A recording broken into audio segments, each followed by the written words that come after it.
Since it's Rosh Hashanah and it has been a challenging way to start a new year, I thought we could read this book. What a way to start a new year.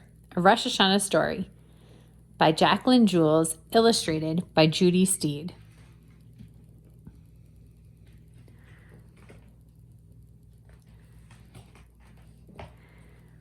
It was almost Rosh Hashanah, but we weren't getting ready for the holiday. We were eating pizza in our new house, sitting on packing boxes. How can we have Rosh Hashanah here without the Kaplans? I complained. Dad agreed. I'll miss Mrs. Kaplan's honey cake. My father wasn't Jewish, but he loved celebrating the holidays, especially with our old neighbors, the Kaplans. Their daughter Lily was my best friend. Why can't we go back to Greenville? My little brother Harry asked. Mrs. Kaplan invited us. Good idea, Mom said. I'll call her. The next morning, we piled into the car. Dad said he would join us later. Greenville was only 2 hours away.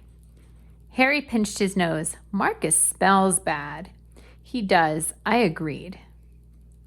Oh no, Mom grabbed Marcus from his car seat. Let me change his diaper. I'll be quick. Harry ran after Mom. I forgot my special pillow. A few minutes later, Mom came out of the house with Marcus in her arms and Harry behind her. Bang! The front door slammed shut. Mom grabbed the doorknob. My keys! The house was locked with Mom's keys inside. What a way to start the new year, Mom said, sitting down on the steps. We called Dad. Did I miss a page? No. Okay, good. We called Dad. He came home from work and used his key to open the door. Then we all left the house together. I couldn't wait. In Greenville, we had friends. In Greenville, we didn't get lost on the way to the grocery store. Unfortunately, we didn't get very far. Bumpity bump, bump, bump. The back tire was flat. Dad pulled off the road.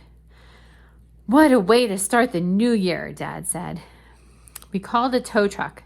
By the time the tire was fixed, it was too late to drive to Greenville, so we went back home to our packing boxes. It doesn't feel like Rosh Hashanah here, I told Mom. We don't even have a round challah. Harry opened the refrigerator and reached for a bottle of grape juice. Careful, Mom warned, but it was too late. The bottle slipped out of Harry's hands. Grape juice spilled all over the floor. What a way to start a new year, Harry said. We heard Dad hang up the telephone. I just talked to Adam Levine from my office. He invited us to join him at Temple Shalom. He thinks we'll enjoy the services, Dad said. We'll eat pizza when we get home, Mom said. I have leftover pizza. No brisket, no honey cake, Harry asked. What a way to start the new year, I grumbled. When we got to the synagogue, Dad introduced us to Mr. Levine. He had white hair and a big smile. Happy New Year, he greeted us. We sat down just as the cantor began singing. It sounds like Greenville, Harry whispered. He was right. The songs and prayers sounded just like they did in our synagogue in Greenville. But the people weren't the same. I didn't recognize a single face. After services, Mr. Levine came up to us in the lobby. I'd like you to meet my wife, he said. A white-haired woman held out her hand to Mom. Do you have plans for dinner? Harry crossed his arms and pouted. Leftover pizza. Mrs. Levine smiled. Why don't you come to our house? Are you having brisket? Harry asked. Mrs. Levine nodded.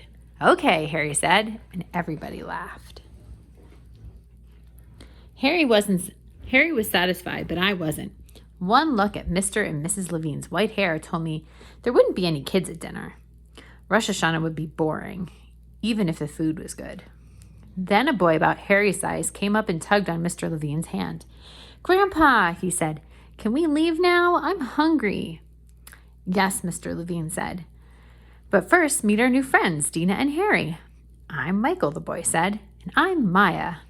A girl my size came up beside us. There was a large table in the Levine's dining room. Harry and I sat at one end and Maya and Michael. We ate round challah, brisket, and all the Rosh Hashanah foods we loved, except there was no honey cake. My family likes apple cake better, Maya said. Try a piece. Yummy, Harry said, taking a bite. Dad agreed. I nodded my head. What a wonderful way to start a new year. Happy New Year, everybody. I know it's been quite a weird way to start this new year. Hope it's a good year.